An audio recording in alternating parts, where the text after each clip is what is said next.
Hello दोस्तों, नमस्कार। तो हमने पिछले सेट में 50 तक कर लिया था। तो एक बार फिर से स्वागत है आप सभी का पाठशाला के यूट्यूब चैनल पर।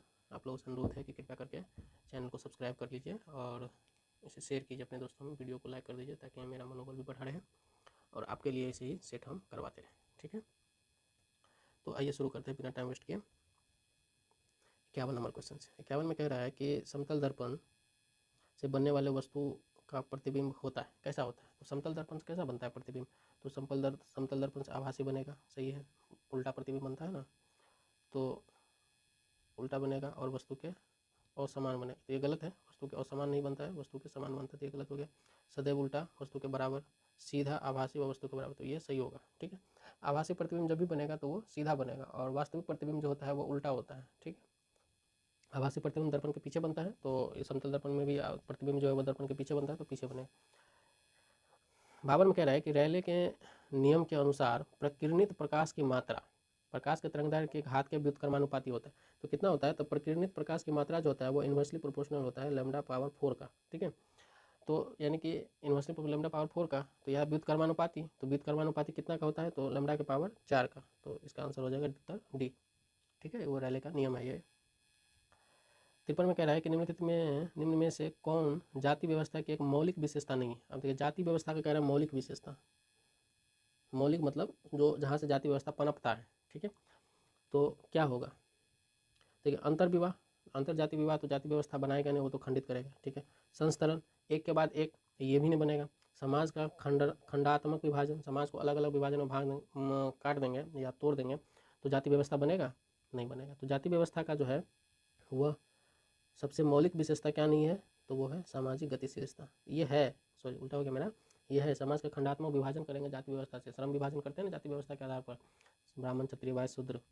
ठीक है, तो सामाजिक गतिशीलता के आधार पर जो है वो जाति व्यवस्था का मौलिक विशेषता नहीं है। ठीक है, देखिए समाज में जो है जाति व्यवस्था, वह जाति जो है वो किसके आधार पर तय होता है? तो जन्म के आधार पर तय होता है। इसमें बदलाव हो सकता है? तो बिल्कुल नहीं हो सकता है इसमें बदलाव। ठीक है, तो इसीलिए सामाजिक गतिशीलता जो है वह जाति व्यवस्था में नहीं होता है। ठीक है, नेक्स्ट क्वेश्चन देखते हैं 54 नंबर। तो 54 में कह रहा है 30 डिग्री ताप पर ध्वनि का वेग कितना होता है? तो 30 डिग्री लगभग रूम टेम्परेचर हो गया, तो उस ताप पर ध्वनि का वेग कितना होगा? तो 330 होता है, 340 के आसपास होगा। ठीक है, तो इसका होता है, यदि हम लोग निकालेंगे 30 डिग्री ताप पर ध्वनि का वेग, तो फॉर्मूला क्या होता है इसमें? वी टी बराबर होता है कितना? V naught plus 0.6 T. ठीक है, तो इसमें हम लोग कैलकुलेट कर लेते हैं, तो भी कितना दिया है? 30 है ना, 30 डिग्री टेम्परेचर वगैरह निकालने के लिए, तो भी 30 यदि निकालेंगे तो वी नोट कितना होता है? 330 या 332। चलिए 332 लेकर के हम लोग काम करते हैं। 332 प्लस 0.6 गुना टी का वैल्यू कितना दिया है? 30। ठीक है, तो 332 और प्लस हो गया 36 18 180, एक अंक के बाद दशमलव, तो इसको जोड़ देंगे तो कितना होगा? 350। ठीक है, तो कितना हो गया? 350 मीटर प्रति सेकेंड। तो कहाँ है? तो ये हो जाएगा 350 मीटर प्रति सेकेंड। ठीक है,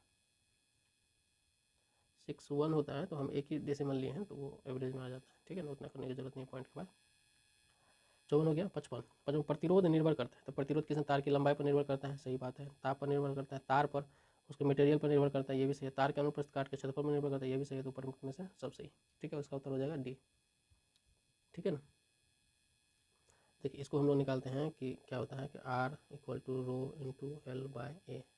ठीक है, ये होगा अनुप्रस्थ काट के क्षेत्रफल पर निर्भर किया, ये एल लेंथ लंबाई पर निर्भर किया, तार की लंबाई पर। ठीक है, इसके बाद हो गया रो तार पर, तार की प्रकृति क्या है इस पर निर्भर किया, तो ये होता है R इक्वल टू फार्मूला, तो उस फार्मूला पे बिठा के हम लोग निकाल लेते हैं। शरीर में रक्त के थक्के का पता लगाने के लिए उपयोग किया जाता है, इसमें से कह रहा है क्या उपयोग किया जाता है शरीर में रक्त का थक्का लगाने? तो सोडियम का समस्थानिक यूज़ करते हैं हम लोग। सोडियम का कौन सा समस्थानिक? तो 14 समस्थानिक सोडियम 14 का यूज़ करते हैं हम लोग रक्त का थक्का लगाने। रक्त का सोडियम का कमी हो जाएगा बॉडी में तो रक्त का थक्का नहीं लगता है। ठीक है, नहीं बनता है। 56 हो गया। 57 में देखते हैं, नाभिकीय भौतिकी का जनक कहा जाता है। नाभिकीय भौतिकी का जनक किसको कहते हैं? तो सबसे पहले नाभिकीय का खोज कौन किया था? रदरफोर्ड। रदरफोर्ड का ही मॉडल था जो जिसमें बमबारी किया जाता है, तो रदरफोर्ड हो जाएगा इसका। ठीक है, तो भविष्य की धातु कह रहा है किसे कहा जाता है? तो भविष्य का धातु कौन है? तो भविष्य का धातु क्या है? टिटेनियम। इसमें टाइटेनियम लिखा है, टिटानियम, तो टाइटेनियम भविष्य का धातु है। सभी अक्रिय गैसों को सम्मिलित किया जाता है। अक्रिय गैसों को किसमें सम्मिलित किया जाता है? तो अधातु में, धातु में, उपधातु में, या कुछ में नहीं। तो देखिए अक्रिय धातु किधर रहता है, इधर होता है ना सबसे लास्ट में, तो इधर क्या होता है, अधातु रहता है, इधर अधातु रहता है, तो क्या हो जाएगा अधातु में अक्रिय गैस को किस में शामिल करेगा। देखिए जितना ठोस है, ठोस को हम लोग किस में करते हैं, धातु में, धातु में किसको करते हैं, ठोस में। द्रव और गैस जो है इसमें आता है, द्रव और गैस जो है वो इसमें आता है, इसमें वो अपवाद है, इसमें भी अपवाद है, ठीक है। ऋग्वेद को पढ़ने वाले ऋषि को क्या कहते हैं, कह रहे जो ऋषि ऋग्वेद को पढ़ता है उसको कौन क्या कहेंगे, ठीक है, तो उसको कहते हैं हम लोग होत्री। जो ऋग्वेद को पढ़ता है उसे इसको क्या बोलते हैं, होत्री बोलते हैं।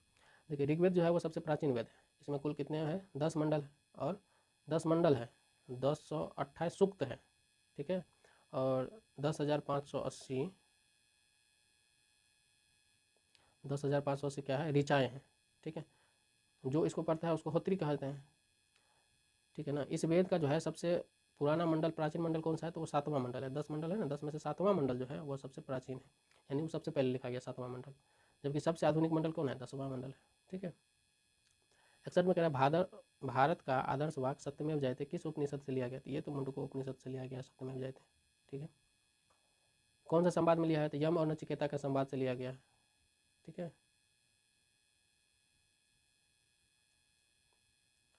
62 नंबर देखते हैं, 62 में कह रहा है किस अनुच्छेद में कहा गया है कि मुख्यमंत्री की नियुक्ति राज्यपाल करेगा, तो कौन सा अनुच्छेद है ये, अनुच्छेद 164। किस अनुच्छेद में कहा गया, तो अनुच्छेद 164 में कहा गया है कि मुख्यमंत्री की नियुक्ति कौन करेगा, तो राज्यपाल करेगा, ठीक है। मैच द कॉलम है, फिर से यहाँ पे एगो मिलान करने के लिए, महाजनपद है, राजधानी है, तो बताइए काशी का राजधानी कहाँ था, वाराणसी, सही है। मगध का राजधानी राजगिर या राजगीर, ये भी सही है। कंबोज, ये भी सही है। हाटक या हटक, असमक, पुटली या पाटन, वही बाद में चल के पटना बना, ठीक है। सॉरी असमक जो है वो दक्षिण भारत का राज था, कौन भारत का, दक्षिण भारत का राज था, जिसका राजधानी क्या था, पुटली या पाटन। तो 1 2 3 4, 1 2 3 4, तो फिर से इसमें इसका उत्तर क्या हो जाएगा, ए हो जाएगा, ठीक है। अच्छा बताइए महाजनपद का संख्या कितना था, तो महाजनपद कितना था, 16 महाजनपद। 64 में कह रहा है कि महात्मा बुद्ध किस कुल से संबंध रखते थे, बताइए महात्मा बुद्ध जो है किस कुल से था, तो वो शाक्य कुल का था, ठीक है। महात्मा बुद्ध किस कुल का था, शाक्य कुल का। 65 में कह रहा है किस शासक का नाम उपनाम कुनिक था, ठीक है। कुनिक कह रहा है किस शासक का उपनाम था, कुनिक, तो ये था किसका, अजातशत्रु का। अजातशत्रु का उपनाम क्या था, कुनिक था। इसका संबंध कौन वंश से है, तो हर्यक वंश से, कौन वंश से, हर्यक वंश से, ठीक है। अच्छा बताइए अजातशत्रु को क्या बोला जाता है, तो पितृहंता भी बोला जाता है, अपने पिता को मार के आया था, सिंहासन ग्रहण किया था, ठीक है। अगला है कि पुराणों में अशोक को क्या कहा गया है, तो देवानाम प्रियदर्शी, क्या कहा गया है, पुराण में, सॉरी ये तो उसके लेखों में कहा गया है ना, अभिलेखों में, पुराण में क्या कहा गया, तो अशोक वर्धन कहा गया, पुराण में अशोक को क्या कहा गया, अशोक वर्धन कहा गया। अच्छा बताइए अशोक जो मौर्य साम्राज्य का एक महान शासक हुआ, इनका राज्याभिषेक जो है वो कब हुआ, वो 269 BC में हुआ था, ठीक है। तो अशोक को पुराण में अशोक, भाब्रू, मास्की, गुर्जरा, नोटूर ये सब कहा गया था। अभिलेख में अशोक के जगह पे क्या लिखा गया था, दीपवंश नामक ग्रंथ में करमोली लिखा गया था, और उसको समानता जितना भी अभिलेख था उसमें कहाँ क्या लिखा था, देवानाम प्रियदर्शी लिखा जाता था, ठीक है, देवानाम प्रियदर्शी लिखा जाता था। करमोली भी लिखा गया है किसमें, तो दीपवंश नामक ग्रंथ में। 67 में कह रहा है कि who has been called the present Shakya Muni, Shakya मुनि प्रेजेंट में किसको बोला जाता है, फाहियन के, इत्सिंग को, हुएनसांग को या चाणक्य को, तो वर्तमान में किसको बोला जाता है, तो हुएनसांग को बोला जाता है, किसको, हुएनसांग को बोला जाता है वर्तमान में। शाक्य मुनि किसको बोला जाता है, हुएनसांग को बोला जाता है। असल में किताबुल हिंद किसकी रचना थी, किताबुल हिंद किसकी रचना थी, तो ये थी अलबरूनी की रचना, सबको पता है। तराइन का द्वितीय युद्ध किनके बीच लड़ा गया था, तो तराइन का द्वितीय युद्ध किनके बीच युद्ध लड़ा गया था, तो पृथ्वीराज चौहान और मोहम्मद गौरी के बीच लड़ा गया था, पृथ्वीराज चौहान और मोहम्मद गौरी, ठीक है। तो ए को इससे मिलाना है, इसके बीच लड़ा गया था, लेकिन इसमें दिया नहीं है, तो आंसर क्या हो जाएगा, डी हो जाएगा। अच्छा यहाँ दिया है ना, पृथ्वीराज चौहान और मोहम्मद गौरी के बीच हुआ था, ठीक है, तो डी नहीं होगा, पृथ्वीराज चौहान और मोहम्मद गौरी हो जाएगा। 70 में कहा तृतीय आंग्ल मैसूर युद्ध समाप्ति किस संधि के साथ हुए थे, तो कौन सा संधि हुआ था उसमें, तृतीय आंग्ल मैसूर, तो दोहा देखो क्या हुआ था, हार गया था, अच्छे से मतलब जीता नहीं था, तो श्रीरंगपट्टनम की संधि हुआ था। तृतीय आंग्ल मैसूर युद्ध के समाप्ति के समय जो है श्रीरंगपट्टनम हुआ था, कब हुआ था, तो 1792 में, ठीक है, 1792 में जो है हुआ था। उस समय जो गवर्नर जनरल कौन था, कौन था, तो कॉर्नवालिस था। उसको अमेरिका से बुलाया गया था लड़ने के लिए। इस संधि में क्या हुआ था कि टीपू को आधा राज और 3 करोड़ रुपया अंग्रेज को देना पड़ा था। तो ये इज्जत का संधि नहीं हुआ था, मतलब डाउन होकर। किस गवर्नर जनरल की समाधि गाजीपुर में, कह रहे गाजीपुर में किसका तो इसी का, कॉर्नवालिस का, गाजीपुर में है समाधि। कांग्रेस के किस अधिवेशन में पहली बार जनगण मन गाया गया, कह रहा है किस अधिवेशन में गाया गया जनगण मन, तो ये गाया गया 1911 के कलकत्ता अधिवेशन में। ठीक है, 1911 के कलकत्ता अधिवेशन में जो है पहली बार जनगण मन गाया गया। फिर मैच द फॉलो में कॉलम में कह रहा बंगाल गजट कब आया था,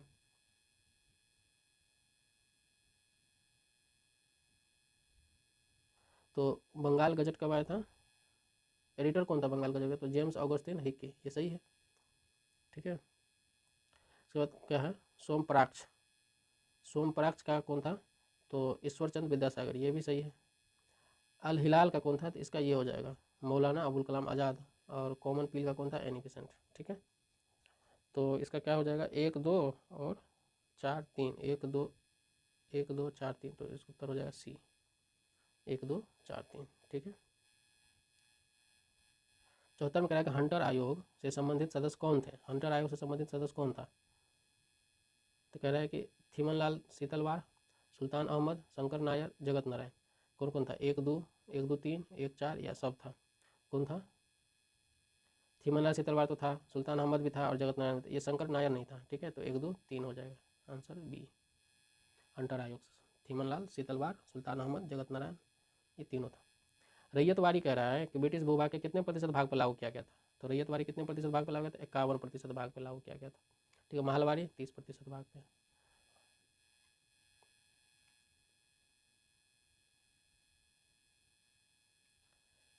अगला सवाल है कि 1857 के विद्रोह के बारे में किसने कहा था कि यह अंग्रेजों के विरुद्ध हिंदू एवं मुसलमानों का षड्यंत्र था।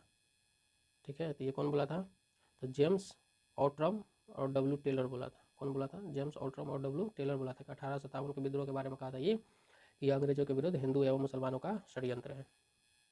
अगला है कि नेटल इंडियन कांग्रेस की स्थापना कब की गई थी, नेटल इंडियन कांग्रेस की स्थापना कब की गई थी, 1892, 1894, 1904, 1909, कब किया गया था, तो ये था 1894। 1894 में जो है वह नेटल इंडियन कांग्रेस की स्थापना की थी। देखिए गांधी जी का जन्म कब हुआ था, 2 अक्टूबर 1869 को पोरबंदर गुजरात में हुआ था। गांधी जी से 1892-93 दादा अब्दुल्ला के मुकदमा लड़ने के लिए जो है दक्षिण अफ्रीका गया था। ठीक है, और 1894 ईस्वी में उनके द्वारा जो है वहीं पर नेशनल इंडियन कांग्रेस का जो है स्थापना किया था। अच्छा, ये हिंदी में लिख दिया है नेटल इंडियन ना, तो नेटल इंडियन कांग्रेस या नेशनल इंडियन कांग्रेस का क्या किया गया था, स्थापना किया गया था। तथा इंडियन के प्रति जो है वहाँ जो रंगभेद हो रहा था भारतीयों के विरुद्ध, वहाँ पे जो है आंदोलन शुरू कर दिया गांधी जी। और गांधी जो है कॉलन बाग की मदद से जो है वो टॉलस्टॉय फर्म का स्थापन किया। वहाँ पर पूरी देता है कि वहाँ पे फर्म का नाम क्या था, आवास का नाम क्या था, टॉलस्टॉय फर्म था। तो उन्होंने इंडियन ओपिनियन अखबार का भी प्रकाशित किया था वहाँ से, कहाँ से, बंगाल से। स्वराज पार्टी के प्रथम महासचिव कौन थे, स्वराज पार्टी का कह रहा है कि प्रथम महासचिव कौन था, तो स्वराज पार्टी का प्रथम महासचिव कौन था, तो मोतीलाल नेहरू था। ठीक है, स्वराज पार्टी का प्रथम महासचिव कौन था, तो मोतीलाल नेहरू था। ठीक है, अच्छा इसकी स्थापना कब हुई थी, 1 जनवरी 1923 को, 1/1/1923 को। ठीक है, कौन किया था स्थापना, सी आर दास। ठीक है, सी आर दास और मोतीलाल नेहरू मिलकर के जो है स्थापना किया था इसका। उस समय उसका अध्यक्ष कौन था, तो सी आर दास को अध्यक्ष बना, मोतीलाल नेहरू जो है महासचिव बना। ठीक है, ए पैसेज टू इंडिया निम्न में से किसकी कृति है, ए पैसेज टू इंडिया निम्न में से कह रहा है किसकी कृति है, तो ये है ई एम फोस्टर की। किसकी कृति है, ई एम फोस्टर लिखा a passage to India. Bhilai इस्पात संयंत्र किसकी सहायता से स्थापित की गई, भिलाई इस्पात संयंत्र जो है वह किसकी सहायता से स्थापित किया गया, तो ये किया गया है सोवियत संघ की सहायता से। ठीक है, अच्छा बताइए दुर्गापुर कहाँ पे है, तो पश्चिम बंगाल में है। चलिए 81 नंबर में कह रहा है कि निम्नलिखित में से साख मुद्रा में किसे शामिल किया जाता है, तो साख मुद्रा में किसे शामिल किया जाता है, वो चेक को, कागज नोट को, सिक्के को, उपयुक्त सभी को। तो साख मुद्रा में किसको शामिल किया जाता है, चेक को। साख मतलब क्रेडिट, क्रेडिट तो आपको पहले ही चेकबुक दे दिया जाता है, कागज दे दिया जाता है जिस पर आप साइन करके पैसा निकाल सकते हैं, तो इसी को साख क्रेडिट बन गया ना आपका बैंक के पास, तो इसीलिए credit check. R N Malhotra committee संबंधित है किस क्षेत्र से, तो आर एन मल्होत्रा जो है वह बीमा क्षेत्र से संबंधित है। आर एन मल्होत्रा कमेटी बीमा क्षेत्र से संबंधित। अच्छा, कौन सा बीमा के लिए? तो वो कह रहा है कि 1993 में जो है आरबीआई के सुधार के लिए जो है पूर्ण गवर्नर की अध्यक्षता में, आरबीआई का पूर्ण गवर्नर था ये कौन? R N Malhotra. तो जो है बीमा क्षेत्र में सुधार के लिए जो है इसको गठित किया गया था। इसके सिफारिश पर 1999 में बीमा नियामक विकास प्राधिकरण इरडा की स्थापना की। इसी के द्वारा जो है इरडा बना है। ठीक है, बीमा नियामक प्राधिकरण लिमिटेड इसी के द्वारा बना है। 83 में क्या कह रहा है कि लॉर्ड कॉर्नवालिस के संबंध में गलत कथनों को पहचाने। कह रहे कॉर्नवालिस का प्रसिद्ध कॉर्नवालिस कोड शक्तियों के विभाजन पर आधारित था। सही है, उस शक्ति को विभाजित करता था। उसके शासनकाल के दौरान कलकत्ता में एशियाटिक सोसाइटी ऑफ बंगाल की स्थापना, ये गलत है। उसके शासनकाल में नहीं हुआ था। उन्होंने 1793 में बंगाल में स्थायी बंदोबस्त शुरू किया, ये सही है। उपरोक्त में से कोई नहीं, ये भी गलत है। तो बी आंसर हो जाएगा इसका। ठीक है, एशियाटिक सोसाइटी का तो सर विलियम जोन्स किया था। ठीक है, और उस समय कौन था? तो गवर्नर जनरल था 1784 में। 1784 में कौन था? वॉरेन हेस्टिंग्स था। ठीक है ना, वॉरेन हेस्टिंग्स था। कह रहे गिफिन वस्तु का मांग वक्र होता है, डिमांड कर्व। गिफिन गुड क्या होता है? देखिए गिफिन गुड का कर्व होता कैसे? उसका कर्व धनात्मक होता है। ठीक है,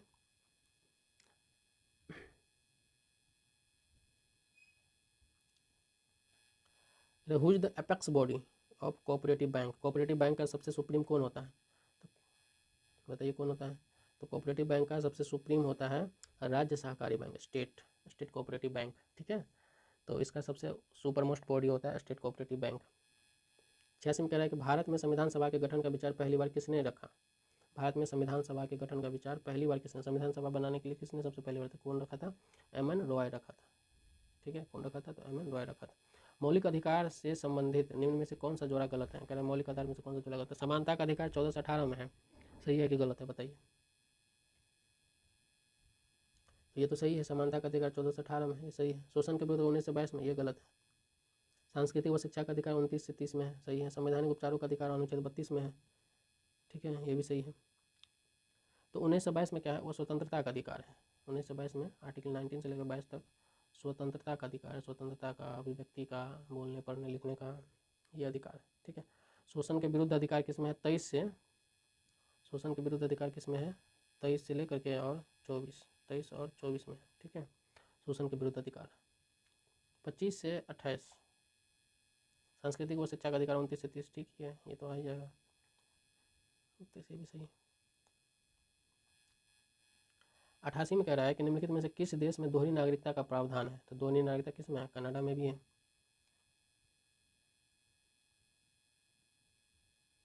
कनाडा में नहीं है, सॉरी। तो अमेरिका में दोहरी नागरिकता है, तो उसमें वहाँ के स्टेट में और केंद्र में, संघ में, फेडरेशन में, तो दोनों जगह नागरिकता होते हैं। तो अमेरिका में है, स्विट्जरलैंड में भी है। ठीक है, और ऑस्ट्रेलिया में। दोहरी व्यवस्था के बावजूद भारत का संविधान कनाडा की तरह एकल नागरिकता को अपनाता है। अन्य संघ व्यवस्था वाले देश जो है वो अमेरिका, स्विट्जरलैंड एवं ऑस्ट्रेलिया में दोहरी नागरिकता का प्रावधान है। ठीक है, तो 1, 2 और 3 ये उत्तर हो जाएगा इसका। 89 में कह रहा है कि निम्नलिखित में से कौन सा स्थायी सदन है? लोकसभा, विधानसभा, राज्यसभा, विधान परिषद। तो ये दोनों स्थायी सदन है। ठीक है, तो 2 और 4 स्थायी सदन है, ये कभी भंग नहीं होता है, ये भंग हो जाता है। पानी में साधारण नमक मिलाने पर क्या होगा? क्वथनांक बढ़ जाएगा, सही बात है। गलनांक बढ़ जाएगा, पानी तो गला हुआ है, अब क्या गलेगा? क्वथनांक कम हो जाएगा, ये गलत बात है। उपरोक्त में से कोई नहीं, तो क्या होगा? क्वथनांक बढ़ जाएगा, ये उत्तर हो जाएगा इसका। ठीक है, पानी में जब भी कभी क्या करते हैं हम लोग, अशुद्धि मिलाते हैं, तो पानी का क्वथनांक क्या होता है? वह बढ़ जाता है। या किसी भी चीज़ में अशुद्धि मिला देंगे तो उसका क्वथनांक बढ़ जाएगा। ठीक है, निम्नलिखित में से कह रहा है किस समिति का संबंध पंचायती राज व्यवस्था से नहीं है? कह रहा है पंचायती राज व्यवस्था से बलवंत राय मेहता समिति है, धुंगन समिति है, सिंधवी समिति है, तो नरसिम्हन समिति। ठीक है, नरसिम्हन समिति का शब्द किससे है? बैंकिंग क्षेत्र से है। नरसिम्हन कमेटी का सदस्य संबंध किस क्षेत्र से है? तो बैंकिंग क्षेत्र से। और बैंकिंग में सुधार के लिए जो है 1991 में जो है इसका कमेटी बनाया गया था, नरसिम्हन कमेटी। ठीक है, 92 में कह रहे किस लोकसभा चुनाव में सर्वप्रथम नोटा विकल्प ईवीएम मशीनों में शामिल किया गया? सर्वप्रथम नोटा कह रहा है कौन सा विधानसभा चुनाव में किया? तो 16वीं लोकसभा चुनाव में किया गया था, सर्वप्रथम नोटा का इस्तेमाल किया गया था। और ये कब हुआ था? 2014 में। ठीक है, सबसे पहले कहाँ लाया गया था स्टेट में? तो छत्तीसगढ़, मध्य प्रदेश, मिजोरम और दिल्ली तथा राजस्थान के विधानसभा चुनाव में लागू किया गया था। यदि विधानसभा पूछेगा तो छत्तीसगढ़, मध्य प्रदेश, मिजोरम, दिल्ली और राजस्थान। ठीक है, 93 में कह रहा है कि अंतर्राष्ट्रीय परिषद को गठन राष्ट्रपति द्वारा किस अनुच्छेद के अंतर्गत किया जाता है। तो अंतर्राष्ट्रीय परिषद का गठन कह रहा है कि राष्ट्रपति द्वारा किस अनुच्छेद के द्वारा किया जाता है। तो अनुच्छेद 263 के द्वारा किया जाता है। ठीक है, अनुच्छेद 263 के तहत जो है केंद्र व राज्य के बीच जो है वो सामूहिक महत्व का जो विषयों का जांच व बहस के लिए अंतर्राज्यीय परिषद का गठन किया जाता है। ठीक है, इस तरह यह परिषद क्या गया था, 1990 में बनाया गया था। ठीक है, कह रहा है अधीनस्थ न्यायालय का प्रावधान संविधान के किस भाग में है, तो छठा भाग में। छठा भाग में अनुच्छेद कहाँ से कहाँ तक है, तो 253 से 237। ठीक है, 253 237 जो है वह अधीनस्थ न्यायालय के संबंध में कार्य में भाग 6 में। सवाल है कि 400 मीटर लंबी रेलगाड़ी 800 मीटर लंबी पुल को पार करने में 5 मिनट का समय लेती है, तो रेलगाड़ी की चाल क्या होगा।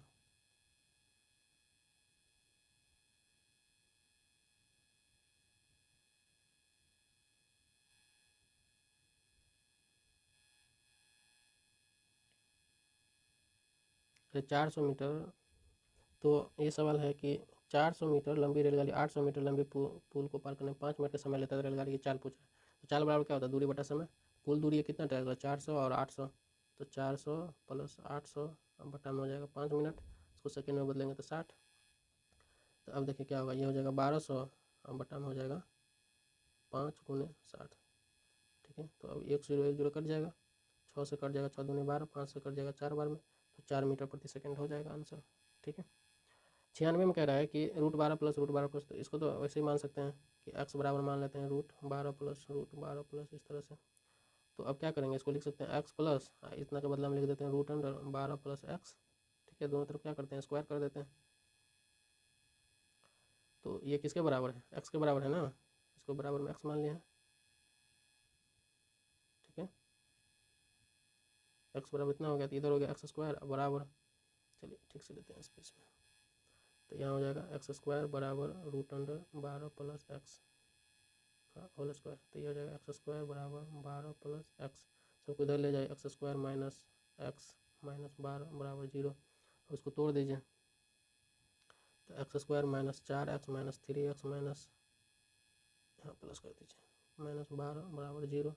तो यहाँ हो जाएगा x कॉमन लेंगे, x माइनस 4 बचेगा, प्लस 3 कॉमन लेंगे, x माइनस 4 बचेगा, तो x minus 4 into x plus 3 बराबर 0, तो x बराबर कितना होगा, माइनस का 4, सॉरी प्लस का 4, ये x बराबर माइनस का 3। तो आपको क्या आंसर लेना है, रूट है तो रूट माइनस में नहीं होगा, तो रूट माइनस में नहीं होगा तो प्लस में क्या आएगा, 4 उत्तर आएगा, तो इसका आंसर हो जाएगा कितना, 4। ठीक है, तो चलिए ये सवाल कर रहा है कि एक व्यक्ति किसी काम को 10 दिन में करता है, दूसरा व्यक्ति उसी काम को कितना 15 दिन में करता है, तो दोनों साथ मिलकर उस काम को कितना करता है, तो 10 गुने 15 बटा में 10 प्लस 15, कितना हो जाएगा 150 बटा 25, यानी कि 6 दिन में कर लेगा पूरा दोनों काम। ठीक है, कह रहे 2 6 14 30 x, इसमें से x का मान क्या होगा, तो अब लगा के देखिए 2 6, तो इसमें लगा के देखते हैं तो क्या होता है कि इसमें हो जाएगा 4, इसके बीच में क्या होता है 8, इसके बीच में कितना 16, तो ये 4 दूना 8 दूना 16, तो अब क्या होना चाहिए 32, 30 में 32 जोड़ेंगे कितना होगा, तो यहाँ यदि हम 30 में 32 जोड़ देंगे तो कितना हो जाएगा 42, तो 30 में 32 जोड़ेंगे तो कितना हो जाएगा 62। ठीक है, तो आंसर हो जाएगा सी 62। देखिए फिर एक बार फिर करते हैं, 2 6 14 30 और x, तो इसके बीच में कितना है, इसके बीच में हो गया हमारा कितना 4, इसके बीच में कितना हो गया 8, इसके बीच में कितना हो गया 16, इसके बीच में कितना होना चाहिए 32, 4 दूना 8 16 दूना 32, इसको जोड़ेंगे तो क्या हो जाएगा यहाँ पे 60, सॉरी 62। ठीक है, 99 कह रहा है किसी शहर की जनसंख्या 6000 है, यदि जनसंख्या प्रतिवर्ष 20% की दर से बढ़ रही है तो 2 वर्षों बाद शहर की कुल जनसंख्या कितनी होगी।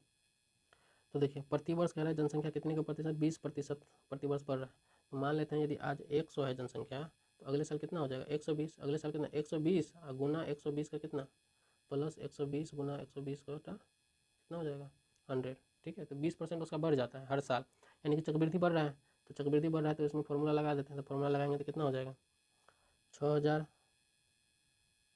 ठीक है, गुना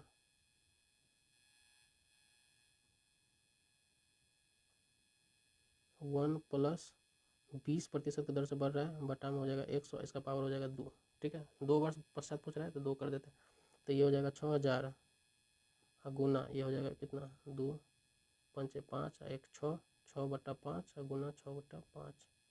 ठीक है, तो 5 से काट देते हैं तो 12 पंचे 60, तो 2 जीरो बचा। फिर 5 से काट देंगे, 5 दूना 10, 5 दूना 10, 5 चौका 20, 240। ठीक है, अब 6 को गुना कर दें तो 36 और 240, ये हो जाएगा 240 गुना 36।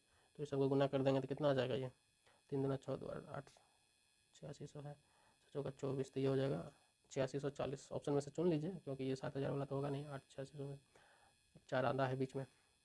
ठीक है, यहाँ देखिए इसको गुना करेंगे तो आएगा ना 6 चौका 24, 24 का 4 आना चाहिए, इसमें नहीं है, इसीलिए 8640 हो गया आंसर। कह रहे 40 बच्चों की एक कक्षा में राहुल का स्थान नीचे से 25वां है, तो उसका ऊपर से कह रहा है कितना स्थान होगा। तो अब देखिए कह रहे 40 बच्चों की कक्षा है, तो चलिए 40 बच्चा की कक्षा है। ठीक है, तो कह रहे राहुल का स्थान नीचे से 25वां है, तो नीचे से 25वां है का मतलब क्या हो गया, एक एक जोड़ के हम क्या करेंगे, 25 घटा देंगे तो राहुल का स्थान निकल जाएगा ऊपर से। तो ऊपर से स्थान 41 में से 25 जाएगा तो कितना बचेगा, 16, तो 16वां स्थान हो जाएगा इसका। ठीक है, तो ये हो गया, ये आज का सेट 100 क्वेश्चन का हो गया हमारा। और अब मिलेंगे हम सेट 2 लेकर के आप लोगों के सामने। तब तक के लिए धन्यवाद। और आप लोगों से फिर एक बार अनुरोध है, कृपया हमारे चैनल को सब्सक्राइब कीजिए और शेयर कीजिए अपने दोस्तों के साथ। धन्यवाद।